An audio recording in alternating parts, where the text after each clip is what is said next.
defender of the universe. Voltron wasn't supposed to work. It was too chopped up, too censored, too fake. But somehow, it did. And behind the scenes, shipping mistakes. Dead characters resurrected. Two unrelated shows pretending to be one. Episodes guessed instead of translated. Here are 30 weird facts about Voltron you didn't know, and they're stranger than the robot lions themselves. Fact 1. You never saw the real show. Set flight patterns at G400. T-4. Here's the crazy part. Voltron wasn't one cartoon. It was two Japanese series stitched together like spare parts. The Voltron you watched in 1984, that was mostly Beast King Go Lion and Armored Fleet Dairugger 15. Both recut, renamed, and rewritten so American kids wouldn't panic at the violence. Entire storylines vanished, and deaths became disappearances. It's wild what you thought was a feel-good space adventure started as a brutal war story full of grief and revenge. They took a tragedy and turned it into Saturday fun. And somehow, it worked. But that's just the beginning of how America tamed Japan's lions. Because next, they didn't just change the story, they erased death itself. Fact 2. Death was deleted. I should have sent all you bunglers instead. Bird brain.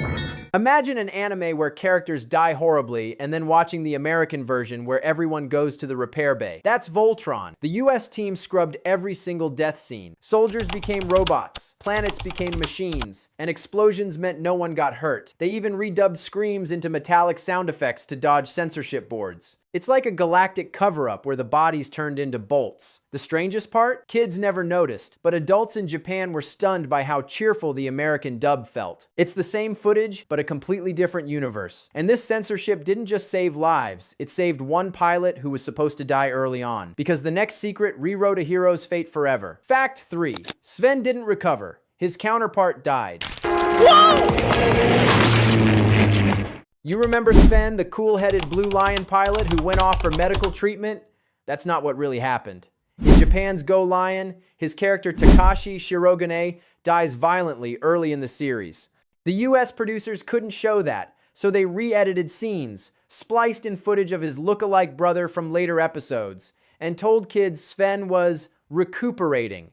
It fooled everyone. Even the voice actors didn't know at first. In truth, Sven is two different people from two different plots, edited into one survivor. It's the most bizarre case of Frankenstein storytelling in Saturday morning history. But how this even happened might be the weirdest mistake in TV imports. Because Voltron itself only exists thanks to an accident no one planned. Fact 4. Voltron began with a shipping mistake. Attention all crew and members of the Voltron Force. We learned something important about peace today. It's worth searching for. Here's the strangest corporate accident in animation history.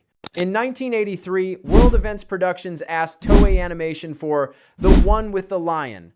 They meant Daltanius, another robot series with a lion chest. But Toei accidentally shipped Go Lion instead. Wep watched it, loved the 5-lion concept, and said, "Perfect, this is Voltron." Just like that, a wrong tape shipment created an American legend. If Toei had sent the intended show, we'd have a completely different childhood memory, maybe Voltron with 3 robots instead of 5. That happy accident made history.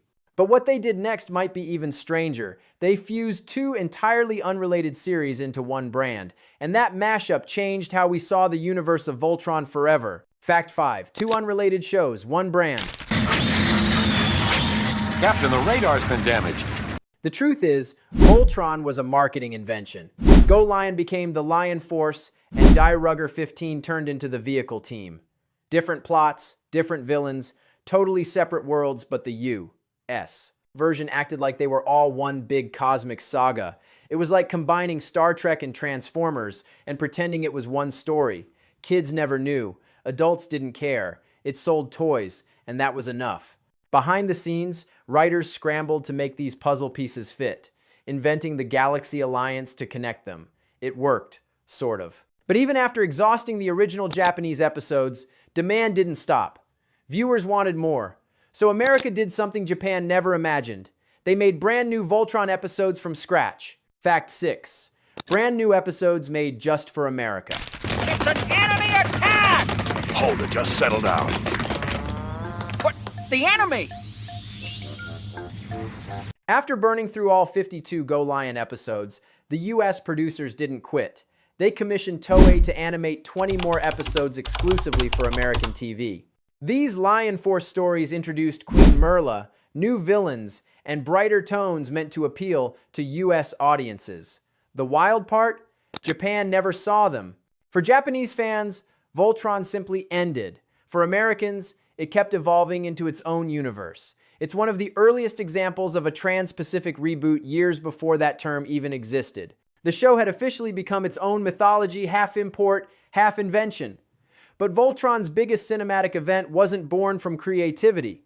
It was built from scraps of old footage and gutsy editing. And that's how we got a monster called Fleet of Doom. Fact 7. Fleet of Doom, the Frankenstein special. Hi there, I'm here to help you. Good, get to work. Fleet of Doom sounds epic, right? It was, but not for the reasons you think. The 1986 movie was a patchwork experiment, combining clips from Go Lion, Director 15, and brand new animation to unite the two Voltrons on screen for the first time. It was chaos behind the curtain, mismatched colors, reused fight shots, inconsistent sizes, but kids didn't notice. They finally got to see the Lion and vehicle teams fight side by side. It became a cult favorite built out of recycled footage. That special proved nostalgia could be engineered from spare parts. But this wasn't the only Voltron that almost existed, because there was once a third Voltron planned and you never saw it roar. Fact 8. The third Voltron that never was. Voltron!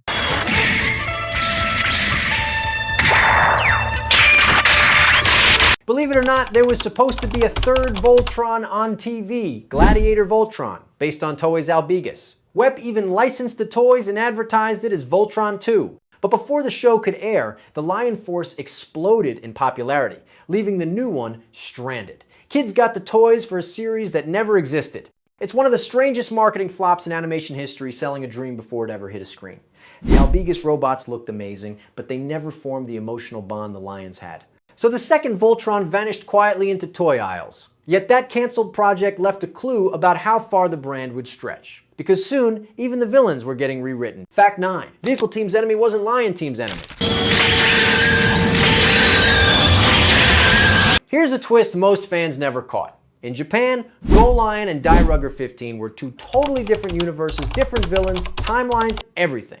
But when the US producers merged them, they rewrote both series to pretend it was one long intergalactic war. Suddenly, totally separate alien empires became the same enemy, and characters who never met in Japan were now allies in America. It was a clever fix for a continuity nightmare. Kids just saw more action. Adults saw brand synergy. But this patchwork storytelling had consequences. It confused timelines so much that even animators lost track of who was alive. And to keep things flowing, editors started rearranging episodes like puzzle pieces.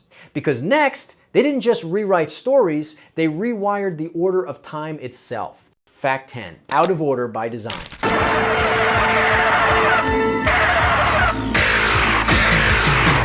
Ever notice how early Voltron episodes feel? Random? That's not your memory, it's editing.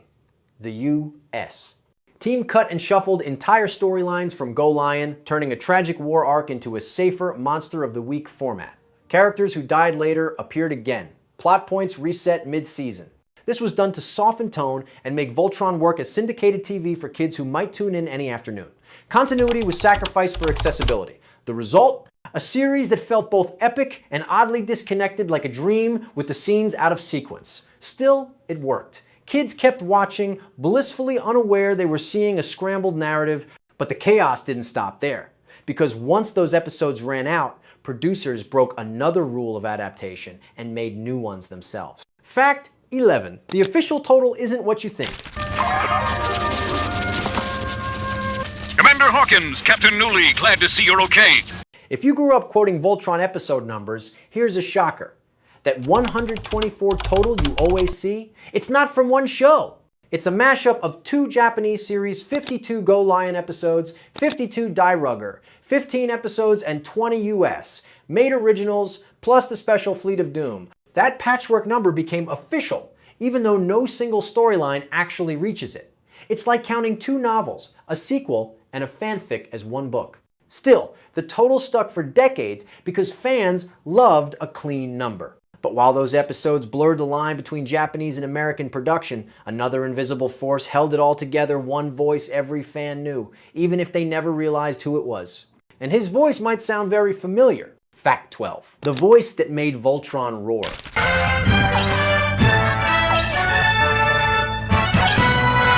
Every episode began with that deep, heroic narration from days of long ago. It wasn't a Japanese actor at all. It was American voice legend Peter Cullen, the same man who voiced Optimus Prime. He played the narrator Koran and even King Alfor.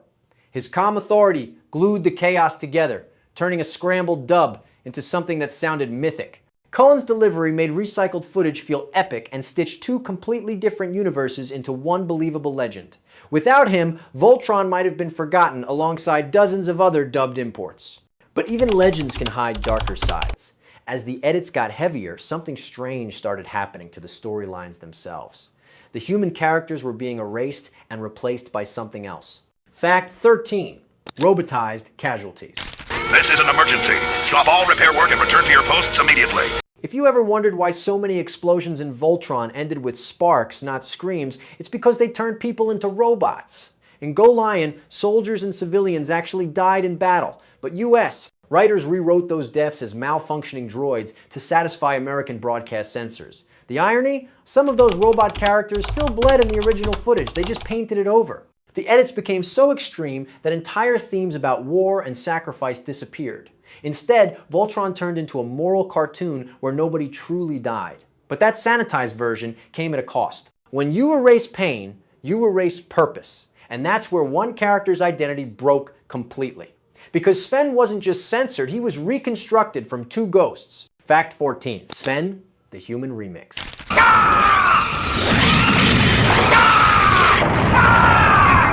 Sven's story is one of the strangest editing miracles in TV history. In Japan, Takashi Shirogane dies. His brother Ryu joins later. The American cut blended both into one long surviving Sven, same voice, different body, contradictory backstory. Editors literally swapped heads, dialogue, and scenes to make it work. It's like if a soap opera resurrected a dead character using his twins' footage and no one noticed. The continuity errors were legendary, but it didn't matter. Sven became a fan favorite precisely because he seemed haunted, mysterious, always recovering from something unnamed. And in a way, he really was recovering from being two people in one role. But this patchwork storytelling didn't stop there, because next, even the entire galaxy map got rewritten. Fact 15. The map of the universe got erased. In Go Lion, Earth's nation still existed, and politics mattered. In Die Rugger 15, the war was tied to human expansion into space. But in America, WEP simplified it all into a single galaxy alliance of good guys versus evil. Every planet name, government, and military faction was rewritten. No Japan, no cultural ties, just one sanitized empire of heroes.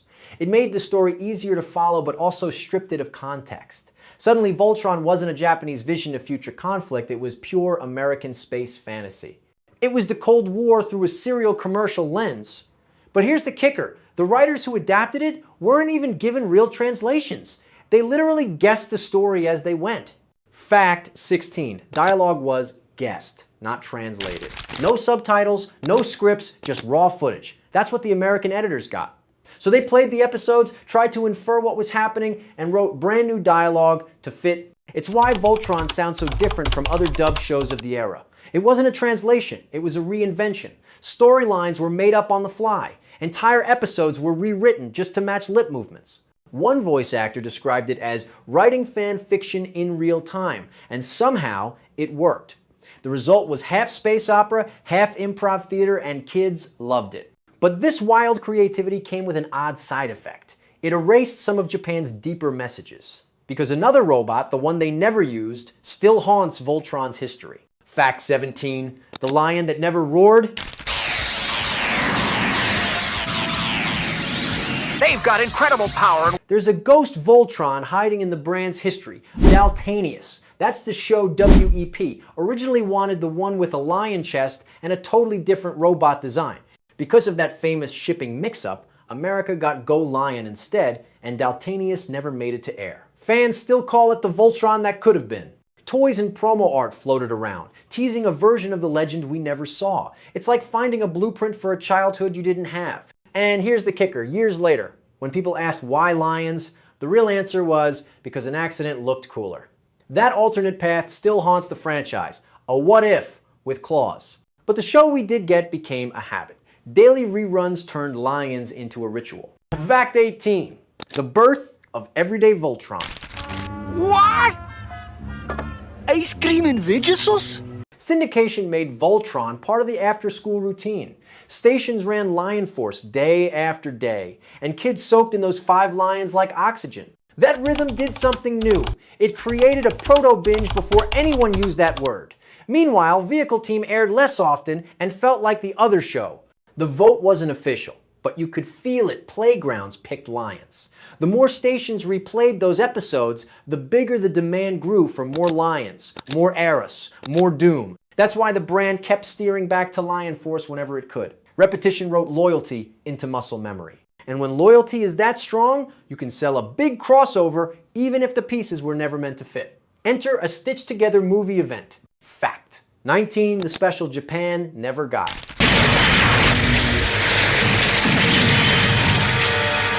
Fleet of Doom sounds like a worldwide event, but here's the twist. Japan never aired it. The special was built for international markets. New animation mixed with old Go Lion and Die Rugger. 15 footage so both Voltrons could stand shoulder to shoulder. To American kids, it felt like destiny. To Japan, it was a curiosity made overseas. That explains a lot about the brand's split identity. One legend with 2 different hometowns. The movie proved you could engineer a payoff from spare parts if the audience wanted it badly enough. Still, someone had to hold the whole thing together with a voice you trusted. Luckily, the cast had range for days, and more than one actor carried double duty. You've actually heard the same people in multiple roles. Fact 20, the voices behind the visor. The universe comes a legend. Close your eyes and you can hear it. That deep narrator, Corrin's calm, King Alfor's warmth. Often the same actor. Peter Cullen's authority made the show sound like a myth handed down, not a dub stitched up. Michael Bell flipped between Lance's swagger and Sven's grit. B.J. Ward slid from Princess Allura's heart to Hagar's menace. That overlap gave the series a theatrical feel, like a radio play in space. When episodes were scrambled, the voices kept the lines steady. If the pictures didn't always match, the tone still did. That's why the show feels bigger than its budget. Performance built the world. But great performances can't hide every scene. Under the hood, one team's Voltron tech wasn't Voltron at all, it belonged to another show. Fact 21, 15 parts. One borrowed giant. They've got incredible power. Vehicle Team's robot is a gorgeous beast, 15 machines locking into one titan. But that engineering didn't come from Voltron science. It came straight from Die Rugger 15. The US version slapped the Voltron brand on it, and voila, a second defender of the universe. Kids just saw another awesome combiner.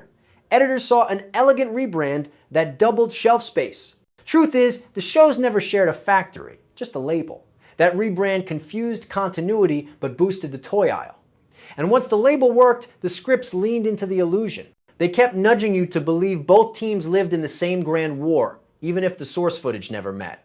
Which brings us to the quiet glue that made 2 worlds feel like one. Fact, 22 stitching 2 universes into one. Sir, look, there's an unidentified object approaching from the time warp. There could be more ducks. Marketing called them both Voltron, so the scripts followed suit. Mentions of the Galaxy Alliance, overlapping narration style, and a few careful lines tried to weld Lion Force and Vehicle Team into a single legend. It was a clever narrative bandage. Keep things vague, keep the energy high, and let the theme song do the unifying. Fans filled the gaps with imagination, which is exactly what the brand needed.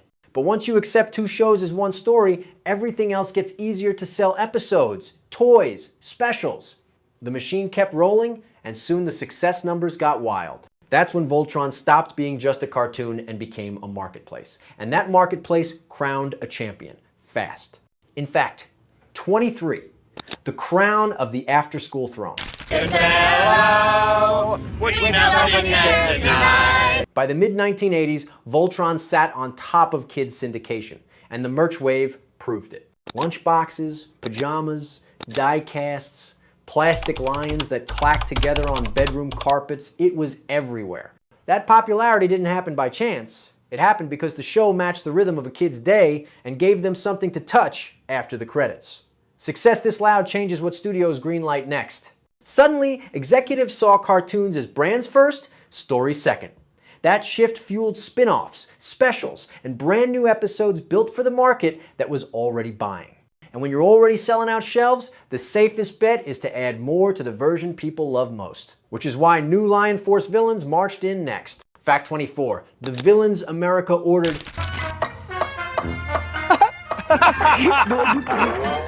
When the original Go Lion episodes ran dry, the US team commissioned new Lion Force adventures, and with them came fresh enemies like Queen Merla.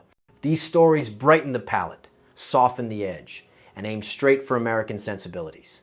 To Japanese fans, these episodes barely exist. To American fans, they're part of the core memory Saturday afternoons, cereal bowls, that theme cue kicking in.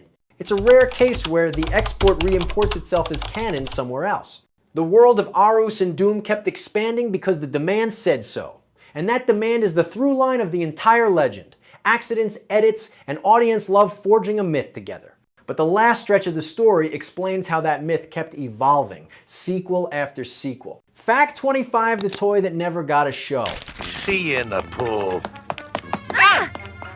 Plenty of room. Here's a marketing move so strange it almost feels like a riddle. Matchbox released Voltron, two toys the Gladiator Voltron based on Toei's Albigas, even though no TV series ever aired. Shelves were stocked, commercials ran, but there was no cartoon to back it up. Kids owned robots that didn't exist on screen. It's like selling memories from another timeline. The reason? The Lion Force toys outsold everything so fast that WEP dropped the third project completely. Still, those Voltron 2 boxes became collector gold, a reminder of an entire show lost to toy sales. And while America never saw that Voltron roar, Japan quietly moved on.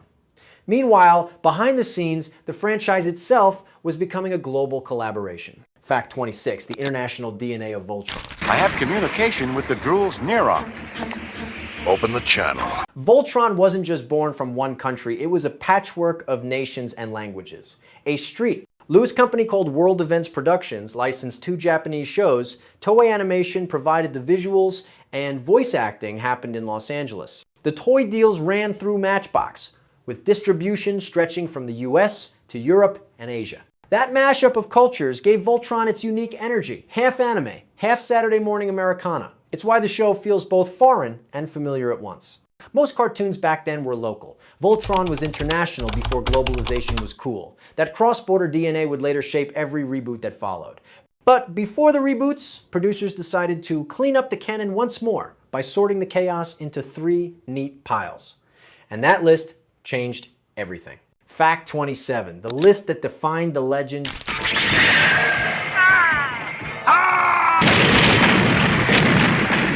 Well done, team. When the smoke cleared, the Voltron library looked deceptively tidy.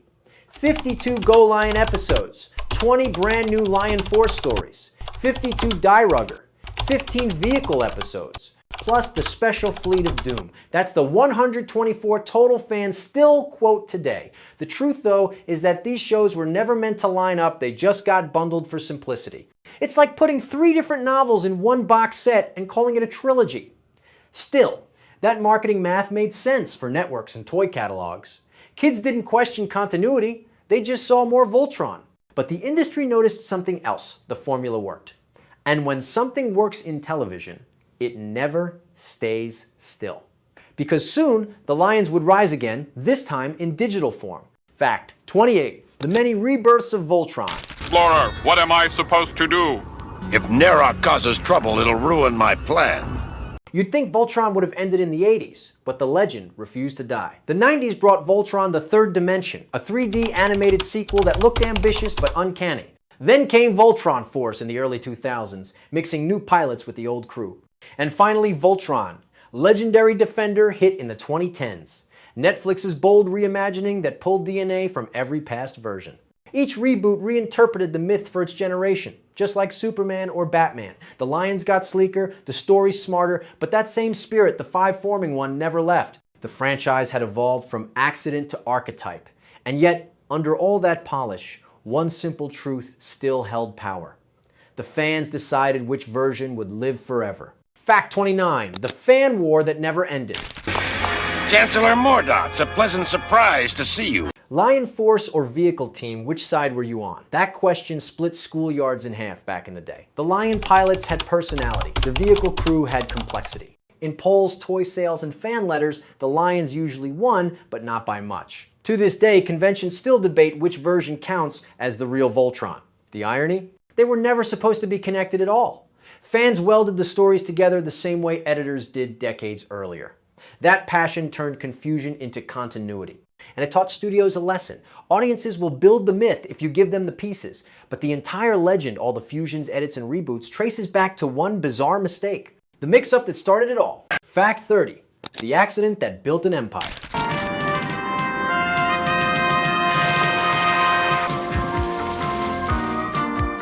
In 1983, a mislabeled reel crossed the ocean. Toei meant to send Daltanius to show with a single lion chest, but shipped Go Lion instead. That small human error birthed one of the biggest animated icons of the 80s. It's a perfect cosmic joke. An accident of shipping created a franchise about teamwork and destiny.